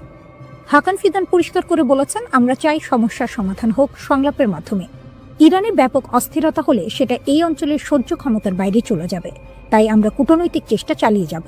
যুক্তরাষ্ট্র ও ইরান মধ্যস্থতাকারী হোক বা সরাসরি আলোচনায় নিজেদের মধ্যে বিষয়টা মেটা। এই বক্তব্যটা খুব গুরুত্বপূর্ণ, কারণ তুরস্ক শুধু মুখে মুখে নয়, বাস্তব কূটনীতিতেও মধ্যস্থতার ভূমিকা নিতে চায়। অন্যদিকে তেহরানও চুপ নেই। ইরানের পররাষ্ট্রমন্ত্রী আব্বাস আরাকচি জাতিসংঘে চিঠি দিয়ে বলেছেন, ইরানের অভ্যন্তরীণ বিষয়ে যে কোনো বিদেশি হস্তক্ষেপ তারা প্রত্যাখ্যান করে। তার দাবি, শান্তিপূর্ণ বিক্ষোভকে বাইরে থেকে নাশকতার দিকে ঠেলে দেওয়া হচ্ছে। তিনি যুক্তরাষ্ট্রের মানবাধিকার বিষয়ক বক্তব্যেরও কড়া সমালোচনা করেছেন। ইরানের বার্তা স্পষ্ট, দেশের সার্বভৌমত্ব ও সীমান্ত রক্ষায় তারা কোনো ছাড় দেবে না। এই উত্তেজনার মধ্যেই আরেকটি নীরব কিন্তু গুরুত্বপূর্ণ ঘটনা ঘটেছে। একসময় চরম প্রতিদ্বন্দ্বী ইরান ও সৌদি আরব আঞ্চলিক নিরাপত্তা নিয়ে আলোচনা করছে। দুই দেশের পররাষ্ট্রমন্ত্রীদের বৈঠক ইঙ্গিত দিচ্ছে মধ্যপ্রাচ্যের রাজনীতিতে নতুন সমীকরণ তৈরি হচ্ছে। চীন প্রকাশ্যে যুক্তরাষ্ট্রের সমালোচনা করেছে। বেজিং বলছে, কোনো দেশের অভ্যন্তরীণ বিষয়ে হস্তক্ষেপ আন্তর্জাতিক আইনের লঙ্ঘন। তাদের মতে, জাতিসংঘ সনদের ভিত্তিতে গড়া আন্তর্জাতিক আইনই বৈশ্বিক ব্যবস্থার মূল স্তম্ভ। শক্তিধর দেশগুলো যদি এই আইন মানতে ব্যর্থ হয়, তাহলে পৃথিবী আবার জঙ্গলের আইনে ফিরে যাবে। রাশিয়াও একই সুরে কথা বলছে। রুশ পররাষ্ট্রমন্ত্রী সের্গেই ল্যাভরভ বলেছেন, যুক্তরাষ্ট্র নিজেরাই যে আন্তর্জাতিক ব্যবস্থা গড়েছিল, এখন তারাই সেটাকে ভেঙে ফেলছে। তিনি স্পষ্ট করে জানিয়েছেন, ইরান ও রাশিয়ার সম্পর্ক কোনো তৃতীয় পক্ষ ভাঙতে পারবে না। বুশেহর পারমাণবিক বিদ্যুৎ কেন্দ্র থেকে শুরু করে উত্তর দক্ষিণ করিডোর এই সহযোগিতা দীর্ঘমেয়াদী। এই মুহূর্তে তুরস্ক, চীন, রাশিয়া তিন দেশই বলছে, যুদ্ধ নয়, সংলাপই শেষ রাস্তা। কিন্তু ইতিহাস বলে, উত্তেজনার সময় সবচেয়ে কঠিন কাজটাই হলো শান্ত থাকা। এদিকে ইরানে হামলার হুমকির মধ্যে মধ্যপ্রাচ্যে বিমানবাহী রণতরী পাঠাচ্ছে যুক্তরাষ্ট্র। মার্কিন প্রতিরক্ষা দপ্তর পেন্টাগনের নির্দেশে বিমানবাহী রণতরী USS আব্রাহাম লিঙ্কন এবং এর সঙ্গে থাকা স্ট্রাইক গ্রুপ দক্ষিণ চীন সাগর থেকে মধ্যপ্রাচ্যের দিকে যাত্রা শুরু করেছে। যুক্তরাষ্ট্র এর সম্প্রচার মাধ্যম নিউজ নেশনের এক প্রতিবেদনে এই কথা বলা হয়েছে। ভেনেজুয়েলায় অভিযানের কারণে বর্তমানে মধ্যপ্রাচ্য বা ইউরোপে যুক্তরাষ্ট্রের বিমানবাহী কোনো রণতরী মোতায়েন নেই। এমন সময়ে যুক্তরাষ্ট্র মধ্যপ্রাচ্যে বিমানবাহী রণতরী পাঠাচ্ছে। ওয়াল স্ট্রিট জার্নালের প্রতিবেদনে বলা হয়েছে, বর্তমানে ক্যারিবীয় অঞ্চলে যুক্তরাষ্ট্রের 12টি যুদ্ধজাহাজ মোতায়েন করা হয়েছে, আর বর্তমানে মধ্যপ্রাচ্যে দেশটির যুদ্ধজাহাজ রয়েছে 6টি। ইরান এখন রুদ্ধশ্বাস এক সন্ধিক্ষণে দাঁড়িয়ে। রাস্তায় আগুন, স্লোগান, ভাঙচুর। আবার সেই রাস্তাতেই বিপরীত চিত্র, হাজার হাজার মানুষ রাষ্ট্রের পতাকা হাতে নেমে এসেছে সরকার ও সর্বোচ্চ নেতার পক্ষে। দেশ জুড়ে চলমান বিক্ষোভের মধ্যে ইরান কার্যত দুই ধারায় বিভক্ত। সরকারপন্থী সমাবেশে অংশ নেওয়া অনেকেই বলছেন তারা শুরুতে বিক্ষোভী ছিলেন, কিন্তু পরিস্থিতি যখন নিয়ন্ত্রণের বাইরে যেতে শুরু করে তখন তারা সরে দাঁড়ান। তাদের ভাষায় এটা আর প্রতিবাদ নেই, এটা বিশৃঙ্খলা। সেই বিশৃঙ্খলার মুখে তারা নিজেদের দায়িত্ব মনে করছেন দেশকে রক্ষা করা। রাষ্ট্রীয় টেলিভিশনে সম্প্রচারিত ভিডিওতে দেখা যায় তেহরান সহ একাধিক শহরে বিশাল জনসমাবেশ, মানুষ হাতে ইরানের পতাকা, সর্বোচ্চ নেতার ছবি, স্লোগানে মুখর রাজপথ, নেতৃত্বের প্রতি আনুগত্যের ঘোষণা। শক্ত অবস্থানে রাষ্ট্রযন্ত্র ও তার সমর্থকরা। এই অভ্যন্তরীণ উত্তেজনার মধ্যে আন্তর্জাতিক মাত্রা যোগ করেছে ওয়াশিংটন। মার্কিন প্রেসিডেন্ট ডোনাল্ড ট্রাম্প প্রকাশ্যে হুঁশিয়ারি দিয়েছেন, বিক্ষোভকারীদের ক্ষতি হলে যুক্তরাষ্ট্র কঠোর প্রতিক্রিয়া দেখাবে। তিনি দাবি করেছেন পরিস্থিতি খুব কাছ থেকে পর্যবেক্ষণ করা হচ্ছে। এর আগেও ট্রাম্প ইঙ্গিত দিয়েছিলেন সহিংসতা বাড়লে যুক্তরাষ্ট্র বিক্ষোভকারীদের পাশে দাঁড়াতে পারে। ইরান এই অভিযোগ সরাসরি নাকচ করেছে। দেশটির পররাষ্ট্রমন্ত্রী আব্বাস আরাকচি অভিযোগ তুলেছেন যুক্তরাষ্ট্র ও ইসরায়েল এই অস্থিরতার পেছনে জড়িত। তার দাবি, শান্তিপূর্ণ আন্দোলনকে সহিংসতার দিকে ঠেলে দেওয়ার চেষ্টা চলছে। একই সুরে কথা বলেছেন প্রভাবশালী রাজনীতিক আলী লারিজানিও। তাদের বক্তব্য, ভিতরের দুর্বলতাকে কাজে লাগিয়ে দেশকে অস্থিতিশীল করার চেষ্টা হচ্ছে। সর্বোচ্চ নেতা আয়াতুল্লাহ আলী খামেনি এক বিরল ভাষণে কঠোর অবস্থান স্পষ্ট করেছেন। তিনি বলেছেন রাষ্ট্র ধ্বংসের চেষ্টা সহ্য করা হবে না। তার ভাষায়, ইসলামী প্রজাতন্ত্র ত্যাগের উপর দাঁড়িয়ে আছে এবং প্রয়োজন হলে নিজেকে রক্ষায় শক্তি প্রয়োগ করবে। সরকারি সূত্র জানায় নিরাপত্তা বাহিনী ইতোমধ্যে ব্যাপক ধরপাকড় শুরু করেছে। শত শত মানুষ আটক, বিপুল অস্ত্র উদ্ধারের দাবিও করা হয়েছে। এই পরিস্থিতিতে ট্রাম্পের একটি সামাজিক যোগাযোগ মাধ্যম পোস্ট নতুন করে উত্তেজনা বাড়িয়েছে। সেখানে তিনি লিখেছেন, ইরান হয়তো আগে কখনো এত কাছ থেকে স্বাধীনতাকে দেখেনি। তিনি বলেন, যুক্তরাষ্ট্র সাহায্য করতে প্রস্তুত। কি ধরনের সাহায্য তা স্পষ্ট নয়, কিন্তু তেহরানের কাছে এটি স্পষ্ট বার্তা, বিদেশি হস্তক্ষেপের ইঙ্গিত। বিক্ষোভ যখন টানা দ্বিতীয় সপ্তাহে, তখন সর্বোচ্চ নেতা সরাসরি ট্রাম্পকে আক্রমণ করেছেন। তিনি তাকে অহংকারী আখ্যা দিয়ে বলেছেন তার হাতে ইরানিদের রক্ত লেগে আছে। তিনি সতর্ক করেন, ইতিহাস বলে ক্ষমতার শীর্ষেই অনেক শাসকের পতন ঘটে। ইরানের রাষ্ট্রীয় গণমাধ্যমে দাবি করা হচ্ছে বিদেশি শক্তির মদদে পরিকল্পিত অস্থিরতা তৈরি করা হয়েছে। তাসনিম নিউজ জানিয়েছে 200 জনের বেশি সন্ত্রাসী সংগঠক আটক হয়েছে। গ্রেনেড থেকে শুরু করে আগ্নেয়াস্ত্র, বড় ধরনের অস্ত্রভাণ্ডার উদ্ধারের কথাও বলা হয়েছে। এর ফলে বিক্ষোভের তীব্রতা কমেছে। IRGC-কে সর্বোচ্চ সতর্কতায় রাখা হয়েছে। সাধারণ সেনাবাহিনীর বদলে এই বাহিনীর ওপরই ভরসা করছেন সর্বোচ্চ নেতা, কারণ তাদের আনুগত্য প্রশ্নাতীত। একই সঙ্গে সক্রিয় করা হয়েছে ভূগর্ভস্থ ক্ষেপণাস্ত্র ঘাঁটি। বার্তা স্পষ্ট, ইরান প্রস্তুত দুই দিকেই। ভিতরের একদিকেই সর্বনাশ। ইরান যেভাবে ইসরায়েলিদের জালে ফাঁসালো, একটা বেনামি মেসেজ, একটা টেলিগ্রাম লিঙ্ক আর লোভনীয় অর্থের হাতছানি, এভাবেই ইরান ইসরায়েলের মাটিতে তাদের গুপ্তচর বৃত্তির জাল বিছিয়েছিল। আপাত দৃষ্টিতে নিরীহ ছোট ছোট কাজ দিয়ে শুরু, যা শেষ পর্যন্ত ইসরায়েলের জন্য বিশাল এক মাথা ব্যথার কারণ হয়ে দাঁড়িয়েছিল। কিন্তু আসল চমকটা লুকিয়ে ছিল অন্য কোথাও। 2024 সালের এপ্রিলে ইসরায়েলে ইরানের প্রথম ক্ষেপণাস্ত্র হামলার পর 30 জনেরও বেশি ইসরায়েলিকে ইরানি গোয়েন্দা সংস্থার সাথে কাজ করার অভিযোগে অভিযুক্ত করা হয়। এদের বেশিরভাগেরই গল্পটা প্রায় একই রকম। অজানা নম্বর থেকে আসা একটা মেসেজ, যেখানে সামান্য তথ্যের জন্য বা ছোটখাটো কাজের জন্য মোটা অঙ্কের টাকার প্রস্তাব। প্রথম দিকে কাজগুলো ছিল সহজ, যেমন কোনো পার্কের নির্দিষ্ট স্থানে কালো ব্যাগ পুঁতে রাখা হয়েছে কিনা তা পরীক্ষা করা। এর জন্য মিলত প্রায় $1000 মার্কিন। এরপর যখন লোভের পাল্লা ভারী হতে শুরু করলো, তখন এলো আরও বিপজ্জনক কাজের প্রস্তাব। আদালতের নথি থেকে জানা যায় গত 1 বছর ধরে ইরানের এই গুপ্তচর বৃত্তির চেষ্টা খুব একটা ফলপ্রসূ হয়নি। তারা ইসরায়েলের উচ্চপদস্থ কর্মকর্তাদের হত্যা করার যে আকাঙ্ক্ষা করেছিল তা পূরণ করতে পারেনি। তবে তাদের কৌশল ছিল মারাত্মক কার্যকর। এত বেশি ইসরায়েলি সাধারণ অভিযান চালাতে রাজি ছিল যে কৌশলগতভাবে গুরুত্বপূর্ণ স্থানগুলির তথ্য সংগ্রহের জন্য গুপ্তচর বৃত্তি অভিযান সফল হতে পারত, যা পরবর্তীতে ইরানি ব্যালিস্টিক ক্ষেপণাস্ত্রের লক্ষ্যবস্তুতে পরিণত হতো। যোগাযোগের পদ্ধতি ছিল বেশ সহজবোধ্য। একটি টেক্সট মেসেজ যার প্রেরক নিজেকে সংবাদ সংস্থা হিসেবে পরিচয় দিত। মেসেজে প্রায়শই যুদ্ধ সম্পর্কিত তথ্য চাওয়া হতো এবং বলা হতো, আমরা তা কিনতে প্রস্তুত। অন্য একটি মেসেজে আরও সরাসরি বলা হয়েছিল, একটি স্বাধীন জেরুজালেম মুসলমানদের একত্রিত করে, যুদ্ধ সম্পর্কে আমাদের তথ্য পাঠান। এরপরই আসতো টেলিগ্রাম অ্যাপের একটি লিঙ্ক, যেখানে নতুন করে কথোপকথন শুরু হতো।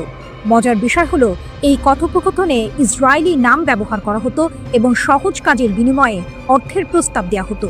যদি কেউ আগ্রহ দেখাতো তাহলে তাদের পেপ্যাল বা ক্রিপ্টোকারেন্সির মাধ্যমে টাকা নেওয়ার জন্য একটি অ্যাপ সেট আপ করার পরামর্শ দেওয়া হতো। 29 সেপ্টেম্বর গ্রেপ্তার হওয়া এক সন্দেহভাজনের ঘটনা ছিল চমকপ্রদ। তাকে একটি পার্কে গিয়ে একটি কালো ব্যাগ পুঁতে রাখা হয়েছে কিনা তা পরীক্ষা করতে বলা হয়েছিল। ব্যাগটি ছিল না, কিন্তু নিয়োগকারী একটি ভিডিও পাঠিয়ে তা প্রমাণ করেছিল এবং তাকে $1000 দেওয়া হয়েছিল। এরপর তাকে লিফলেট বিতরণ, পোস্টার লাগানো বা গ্রাফিতি স্প্রে করার মতো কাজ দেওয়া হয়েছিল, যার বেশিরভাগই ছিল ইসরায়েলি প্রধানমন্ত্রী বেনিয়ামিন নেতানিয়াহুর বিরুদ্ধে অবমাননাকর স্লোগান। এরপর এলো আরও সংবেদনশীল কাজ, ছবি তোলা। আজারবাইজান বংশোদ্ভূত এক ইসরায়েলিকে দেশের বিভিন্ন স্পর্শকাতর স্থাপনার ছবি তোলার জন্য ভাড়া করা হয়েছিল। এমনকি এই কাজকে সে পারিবারিক ব্যবসায় পরিণত করেছিল। সে তার আত্মীয়দের হাইফা বন্দরের সুবিধাগুলোর ছবি তুলতে সাহায্য করেছিল, যা পরে ইরানি ক্ষেপণাস্ত্রের আঘাতে ক্ষতিগ্রস্ত হয়। 72 বছর বয়সী মরতে চাই মতি মামান এর ঘটনাটি ছিল আরও নাটকীয়। তার অর্থের প্রয়োজন ছিল এবং তুরস্কের 2 ব্যবসায়ী ভাইয়ের মাধ্যমে তার পরিচয় হয় এডি নামের এক ইরানি ব্যবসায়ীর সাথে। এডি শুকনো ফল এবং মশলা আমদানি করত। মামানকে সাইপ্রাস হয়ে সামান্দাগে উড়ে যেতে বলা হয়। এরপর তাকে তুরস্কের ইউকসেকোভা শহরে নিয়ে যাওয়া হয়, যেখানে সে একটি হোটেলে ছিল। এডি মামানকে জানায় যে ইসরায়েলিদের ইরানে পাচার করার একটি উপায় আছে। মামান রাজি হয় এবং একটি ট্রাকে লুকিয়ে ইরানে প্রবেশ করে। সেখানে এডি এবং একজন দ্বিতীয় ইরানি কর্মকর্তা মামানের সাথে একটি বিলাসবহুল হোটেলে দেখা করে এবং 3টি কাজের জন্য তাকে $1000 প্রস্তাব দেয়। ইসরায়েলের নির্দিষ্ট স্থানে টাকা বা বন্দুক রেখে আসা, জনাকীর্ণ স্থানের ছবি তোলা এবং অন্যান্য এজেন্টদের হুমকি দেয়া, যারা শত্রুতাপূর্ণ মিশন পরিচালনার জন্য ইরান থেকে তহবিল পেয়েছিল, কিন্তু আসলে তাদের মিশন সম্পাদন করেনি।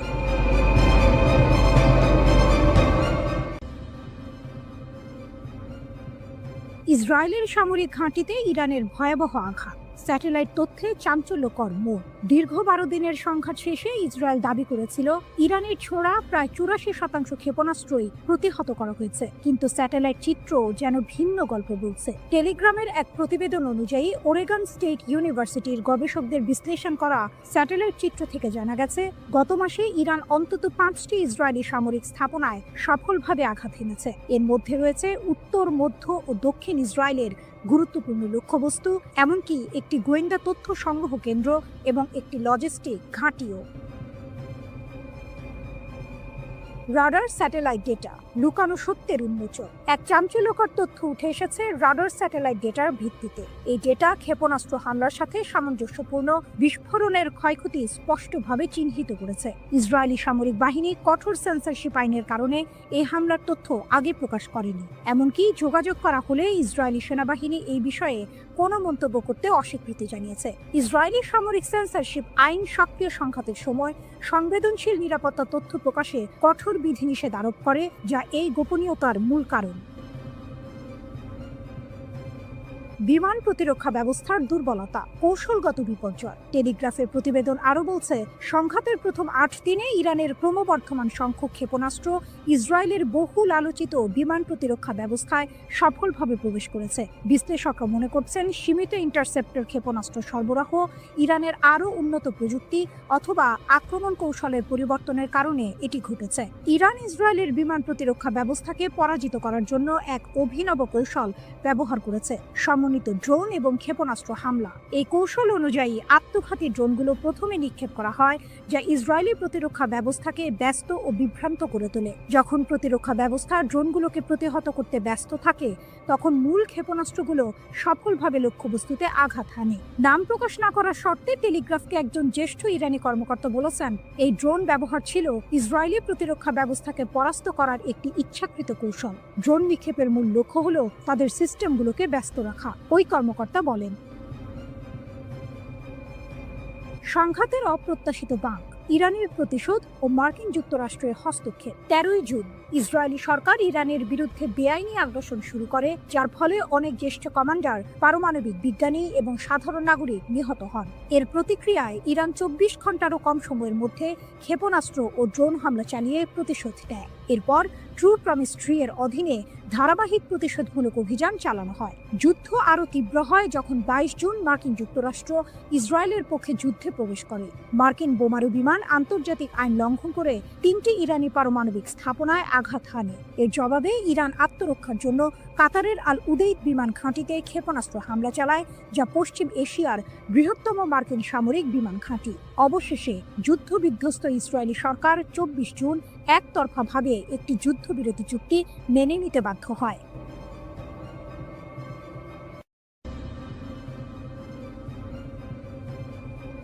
ভয়ঙ্কর এক সংবাদের শিরোনাম, কিন্তু তার ভেতরের কথা আরো গভীর। ইরান বলছে তারা এখনো কোনো ক্ষেপণাস্ত্রের শহরের দরজা খোলেনি। এর মানে কি? এর মানে হলো তাদের আসল আঘাত করার ক্ষমতা এখনো অব্যবহৃত।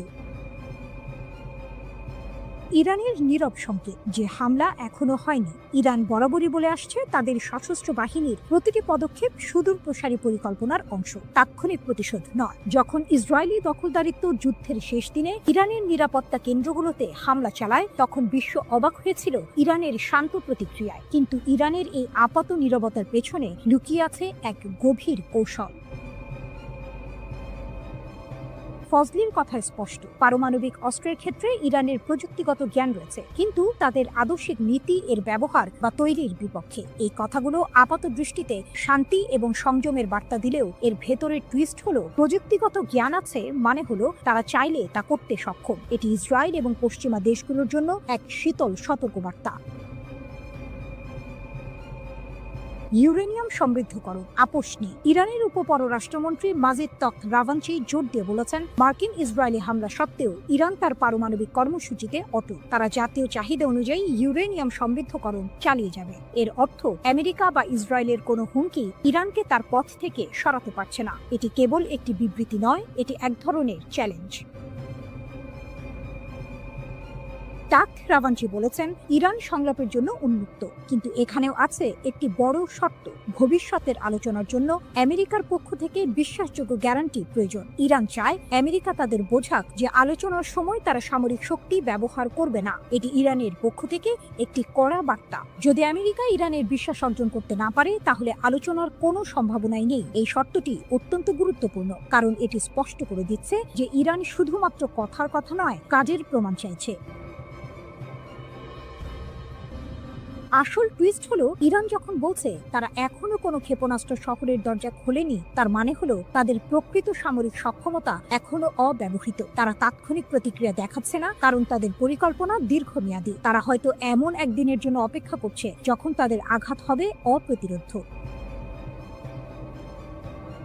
পারমাণবিক অস্ত্রের প্রযুক্তিগত জ্ঞান থাকা সত্ত্বেও তা ব্যবহার না করার কথা বলা, কিন্তু ইউরেনিয়াম সমৃদ্ধকরণ চালিয়ে যাওয়া, এই দুইয়ের মধ্যে একটি সূক্ষ্ম টানাপোড়েন রয়েছে। ইরান হয়তো বোঝাতে চাইছে যে তাদের ক্ষমতা আছে, কিন্তু তারা তা সংযত রাখছে। এই সংযমই তাদের সবচেয়ে বড় কৌশলগত অস্ত্র।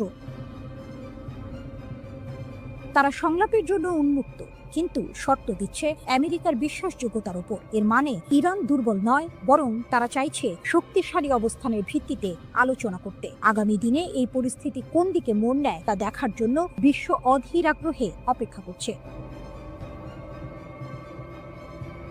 ইরান বলছে ইসরায়েলের সাথে যুদ্ধে ব্যবহৃত ক্ষেপণাস্ত্র শক্তির মাত্র 1/4। ব্রিগেডিয়ার জেনারেল আলী ফজলি দাবি করেছেন, সেজ্জিল ক্ষেপণাস্ত্র ইসরায়েলকে অবাক করে দিয়েছিল। তিনি জানিয়েছেন, ইরান বছরের পর বছর ধরে শত্রুর সাথে যে কোনো সম্ভাব্য সংঘর্ষের জন্য প্রস্তুতি নিচ্ছে।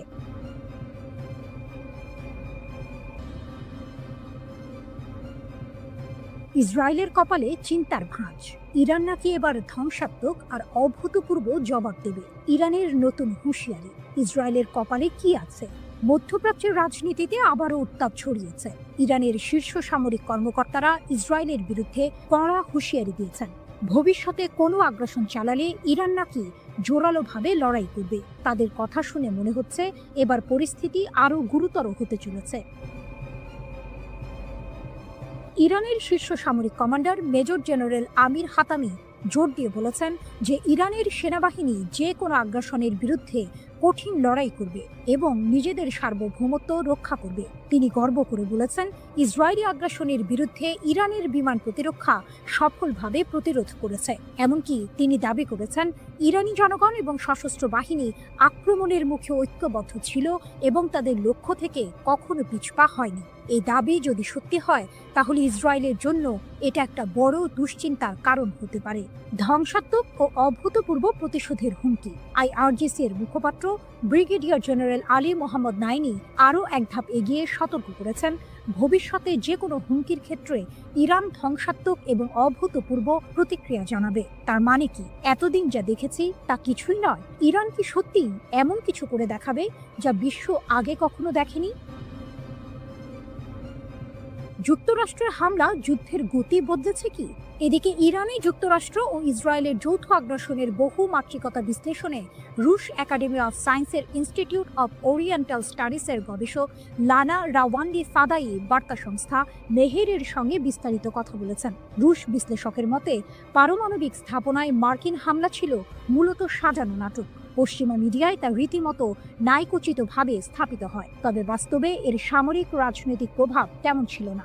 এটি ছিল হয়তো একটি থিয়েট্রিক্যাল গ্র্যান্ড ফিনালে, যা সংঘাত গরম হয়ে ওঠার আগে একটি সুন্দর সমাপ্তি এনে দেয়। শেষ পর্যন্ত উভয় পক্ষ যুদ্ধবিরতিতে সম্মত হলো কেন? রাওয়ান্দি বলেন, হামলা পাল্টা হামলায় উভয় পক্ষই প্রচণ্ড ক্ষতিগ্রস্ত হচ্ছিল। ইসরায়েল মার্কিন সহায়তায় আকাশ প্রতিরক্ষা বজায় রাখলেও ইরানের ক্ষেপণাস্ত্র হামলা প্রতিহত করা যাচ্ছিল না। তাদের ক্ষেপণাস্ত্র ও সামরিক সরঞ্জামের ঘাটতি ক্রমেই স্পষ্ট হচ্ছিল। এর মাঝে ইরানের হরমুজ প্রণালী বন্ধের হুমকি ও ইয়েমেনি হুথিদের যুক্তরাষ্ট্রের বিরুদ্ধে চুক্তি বাতিল যুদ্ধকে আরও বিস্তৃত করে ফেলতে পারত। এই ঝুঁকি ট্রাম্প প্রশাসনকে একটি দ্রুত সমাপ্তি চাওয়ার দিকে ঠেলে দেয়। এছাড়া রাশিয়া, চীন, কাতার, তুরস্ক, আজারবাইজান সহ একাধিক দেশ কূটনৈতিক চাপ সৃষ্টি করে। ইরানের প্রতিশোধমূলক ক্ষেপণাস্ত্র হামলায় তেল আবিবের দক্ষিণে রিহোবেজ শহরে ইসরায়েলের বিখ্যাত সামরিক সংশ্লিষ্ট গবেষণাগার বাইসমান ইনস্টিটিউট অফ সায়েন্স পুরোপুরি ধ্বংস হয়ে গেছে। ইরানের সরকারি টেলিভিশন চ্যানেল প্রেস টিভির এক প্রতিবেদনে এর বিস্তারিত তুলে ধরা হয়েছে। এতে বলা হয়েছে, সামরিক শিল্প কমপ্লেক্সের সঙ্গে নিবিড়ভাবে যুক্ত ইসরায়েলি শাসন ব্যবস্থার বৈজ্ঞানিক ও সামরিক গবেষণার মূল ভিত্তি হিসেবে গড়ে ওঠা এই প্রতিষ্ঠানটি এখন কার্যত অচল ও বিধ্বস্ত। ইসরায়েলি সংবাদ মাধ্যমের তথ্য অনুসারে ইরানের সুনির্দিষ্ট এই হামলাকে ভুল করে আক্রমণ হিসেবে দেখা হচ্ছে না, বরং এর লক্ষ্য ছিল পদার্থবিদ্যা, বায়োটেকনোলজি ও কৃত্রিম বুদ্ধিমত্তা সহ সামরিক গবেষণার গুরুত্বপূর্ণ এই কেন্দ্রটিকে গুঁড়িয়ে দেয়া।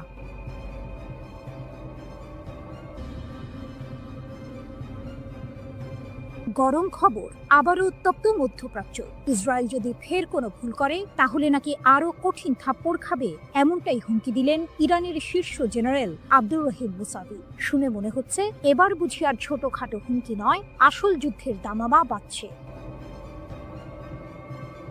লেবাননের একটি টিভি চ্যানেলে দেওয়া সাক্ষাৎকারে ইরানের সশস্ত্র বাহিনীর প্রধান major general Abdur Rahim Musavi সরাসরি হুমকি দিয়েছেন ইসরায়েলকে। তার কথা পরিষ্কার, গত মাসে ইসরায়েল আর আমেরিকার হামলার জবাবে ইরান নাকি তাদের সব শক্তি ব্যবহার করেনি, অর্থাৎ যা হয়েছে তা নাকি ছিল শুধু ট্রেলার। যদি ইসরায়েল আবার একই ভুল করে তাহলে ইরান জাতি আর তাদের সেনাবাহিনী নাকি ইসরায়েলকে আরো কঠিন থাপ্পড় দেবে।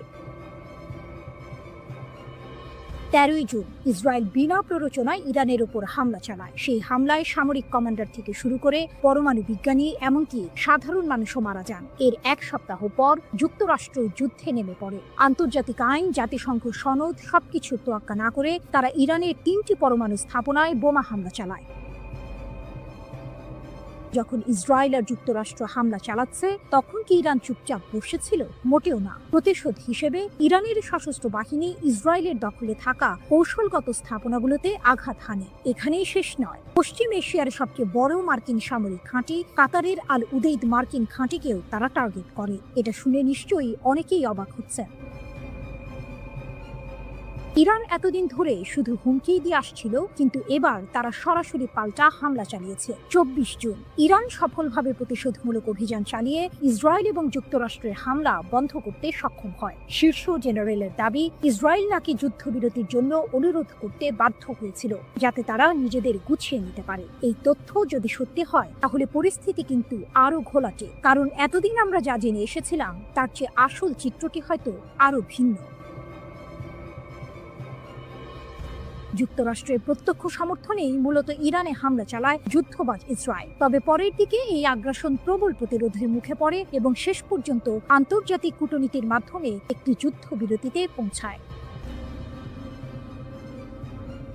অপ্রকাশিত ক্ষমতা ও নতুন পর্যায়। মেজর জেনারেল মুসাভি আরও সতর্ক করেছেন, যদি যুদ্ধ দীর্ঘায়িত হয় এবং একটি নতুন পর্যায়ে প্রবেশ করে তাহলে ইসরায়েল নাকি ইরানের এমন ক্ষমতা দেখতে পাবে যা এখনো কাজে লাগানো হয়নি, অর্থাৎ ইরান নাকি তাদের আসল শক্তি এখনো দেখায়নি। তিনি এটাও বলেছেন, বছরের পর বছর ধরে ইসরায়েল আর তাদের সমর্থকরা ইরানের ওপর আঘাত হানার জন্য শক্তি সঞ্চয় করে আসছে। তাদের উদ্দেশ্য হলো পরমাণু ইস্যুকে অজুহাত হিসেবে ব্যবহার করে ইরানকে বিভক্ত করা, কিন্তু ইরান তাদের মৌলিক নীতি থেকে কখনো সরে আসবে না, যার মধ্যে ফিলিস্তিন ও তাদের জনগণের প্রতি সমর্থনও রয়েছে। তাহলে কি ইসরায়েল আর ইরান আবারও একটি বড় যুদ্ধের দিকে এগোচ্ছে?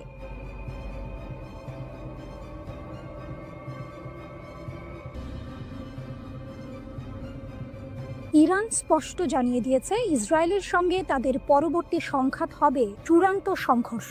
রাশিয়ার সংবাদ মাধ্যম আরটিকে দেয়া এক সাক্ষাৎকারে ইরানের একটি সূত্র এই তথ্য নিশ্চিত করেছে। এই ঘোষণা মধ্যপ্রাচ্যে নতুন করে উত্তেজনার পারদ চড়িয়ে দিয়েছে, কারণ ইরান বিশ্বাস করে তারা এখন ইসরায়েলের দুর্বলতা সম্পর্কে ওয়াকিবহাল এবং তাদের হাতে এমন উন্নত ক্ষেপণাস্ত্র রয়েছে যা ইসরায়েলের আকাশ প্রতিরক্ষা ব্যবস্থাকে সহজেই ভেদ করতে পারে।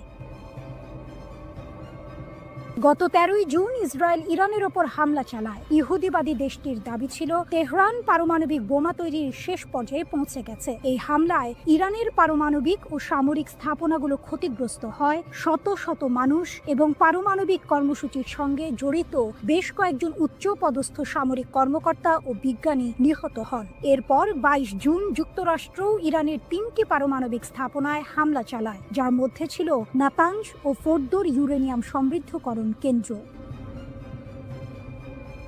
তেহরান অবশ্য বরাবরই সামরিক উদ্দেশ্যে পারমাণবিক কর্মসূচি পরিচালনার অভিযোগ অস্বীকার করে আসছে। পাল্টা জবাব হিসেবে ইরান কামিকাজে ড্রোন ও ক্ষেপণাস্ত্র হামলা চালায়, যা সরাসরি ইসরায়েল ও কাতারে অবস্থিত যুক্তরাষ্ট্রের আল উদেইদ বিমান ঘাঁটিতে আঘাত হানে। 12 দিনব্যাপী এই সংঘাত শেষ হয় যুক্তরাষ্ট্রের মধ্যস্থতায় হওয়া এক যুদ্ধবিরতির মাধ্যমে, যা এখনও কার্যকর রয়েছে। ইসরায়েলের দুর্বলতা উন্মোচিত। আরটিকে দেওয়া মন্তব্যে তেহরানের সূত্রটি জানায়, সাম্প্রতিক উত্তেজনার সময় ইরান ইসরায়েলি শাসনের দুর্বলতা শনাক্ত করতে পেরেছে। এটি একটি চাঞ্চল্যকর দাবি যা ইসরায়েলের প্রতিরক্ষা সক্ষমতা নিয়ে প্রশ্ন তুলেছে। সূত্রটি আরও দাবি করে যে ইরানের কাছে এখনও নতুন প্রজন্মের হাজার হাজার ক্ষেপণাস্ত্র রয়েছে এবং যুদ্ধ শুরু হলে প্রতিদিন অন্তত কয়েকশো ক্ষেপণাস্ত্র ইসরায়েলের দিকে ছোঁড়া হবে। যদি এই দাবি সত্য হয় তাহলে ইসরায়েলের আকাশ প্রতিরক্ষা ব্যবস্থার জন্য এটি এক বিশাল চ্যালেঞ্জ হবে। এমনকি উন্নত আয়রন ডোমও এত সংখ্যক ক্ষেপণাস্ত্র মোকাবিলায় কতটা সফল হবে তা নিয়ে সন্দেহ থেকেই যায়। এই সংঘাতের জন্য ইরান শুধু সামরিকভাবেই প্রস্তুত নয়, বরং অভ্যন্তরীণ সমর্থনও পাচ্ছে বলে দাবি করা হয়েছে। সূত্রটি জানায়, দেশের জনগণ এবং প্রবাসী ইরানিদের কাছ থেকে সরকার অভূতপূর্ব সামাজিক সমর্থন পাচ্ছে। এটি নিঃসন্দেহে তেহরানের আত্মবিশ্বাস বাড়াচ্ছে। যদিও ইরান জানে যে কোনো সংঘাতে যুক্তরাষ্ট্র ইসরায়েলের পাশে দাঁড়াবে, তবুও তেহরান এই চ্যালেঞ্জ মোকাবিলা করতে প্রস্তুত বলেও উল্লেখ করা হয়েছে। খামেনির দাবি ও ট্রাম্পের হুঁশিয়ারি। ইরানের সর্বোচ্চ নেতা আয়াতুল্লাহ আলী খামেনি তার সামরিক জবাবের বিষয়ে বলেন, ইসরায়েলি রাষ্ট্র কার্যত ধ্বংসপ্রাপ্ত ও নিষ্ক্রিয় হয়ে পড়েছিল। তার মতে, যুক্তরাষ্ট্রের হস্তক্ষেপ না হলে ইহুদিবাদী শাসন পুরোপুরি ধ্বংস হয়ে যেত। এটি ইরানের পক্ষ থেকে একটি বড় সড় দাবি, যা ইসরায়েলের সামরিক সক্ষমতা নিয়ে গুরুতর প্রশ্ন তৈরি করে। অন্যদিকে যুক্তরাষ্ট্রের প্রেসিডেন্ট ডোনাল্ড ট্রাম্প হুঁশিয়ারি দিয়ে বলেছেন, তেহরান যদি পারমাণবিক কর্মসূচি চালিয়ে যায় বলে যুক্তরাষ্ট্র বিশ্বাস করে, তাহলে আরও হামলা চালানো হবে। ইসরায়েলের প্রধানমন্ত্রী বেনিয়ামিন নেতানিয়াহু ইরানের বিরুদ্ধে আরও হামলার সম্ভাবনা উড়িয়ে দেননি।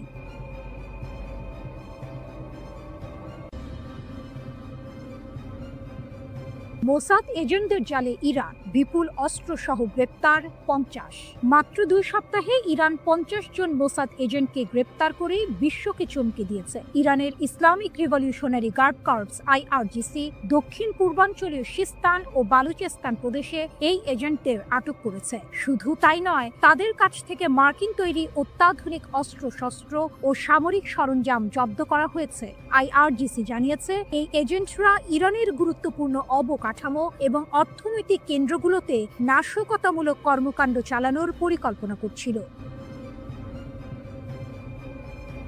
অস্ত্র পাচারের বিশাল চেষ্টা ব্যর্থ, 22,000 গুলিসহ আটক 3। এই ঘটনার পাশাপাশি ইরানের পশ্চিম লোরেস্তান প্রদেশের পুলিশ সামরিক গোলা বারুদের একটি বিশাল পাচার চক্র ভেঙে দিয়েছে। পোল-ই-দোখতার শহরে একটি অভিযানে 22,000-এরও বেশি কালাশনিকভ গুলি জব্দ করা হয়েছে এবং 3 জন সন্দেহভাজনকে গ্রেপ্তার করা হয়েছে।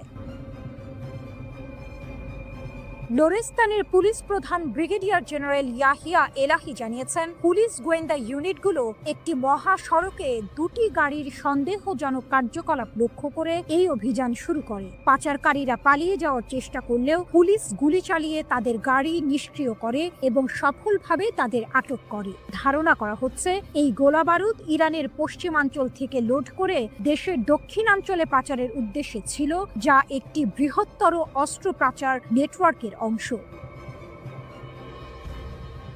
ইসরায়েলের ষড়যন্ত্র নসর, অভ্যন্তরীণ নিরাপত্তা জোরদার। 13 জুন ইরানে ইসরায়েলি হামলার পর থেকে ইরান তাদের অভ্যন্তরীণ নিরাপত্তা জোরদার করেছে এবং বিভিন্ন প্রদেশে গুপ্তচরদের বিরুদ্ধে কঠোর ব্যবস্থা নিচ্ছে। ইরানের বিচার বিভাগের মুখপাত্র আসগর জাহাঙ্গীর ঘোষণা করেছেন, ইসরায়েলি শত্রু ভাবাপন্ন কর্মী এবং গুপ্তচরদের একটি নেটওয়ার্কের মাধ্যমে ইরানের অভ্যন্তরীণ নিরাপত্তাকে ক্ষতিগ্রস্ত করার চেষ্টা করছিল।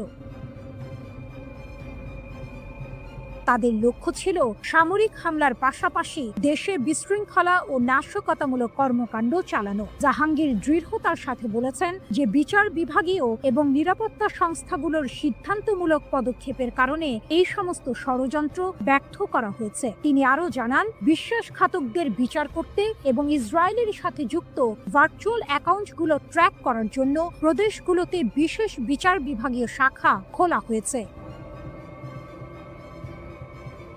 12 দিন ধরে চলা সংঘাতে শত শত যুদ্ধ বিমান, সশস্ত্র ড্রোন ও ক্ষেপণাস্ত্র ব্যবহার করে ইরানে হামলা চালিয়েছে ইসরায়েলি সেনাবাহিনী। তবে এই সংঘাতে ইসরায়েলকে সবচেয়ে বেশি সাফল্য এনে দিয়েছে অভিনব একটি কৌশল, আর তা হলো গোপনে ইরানের অভ্যন্তরে ঢুকে সেখান থেকে বিভিন্ন অভিযান পরিচালনা, স্থিরতা ও বাইরের চাপ মোকাবিলায়।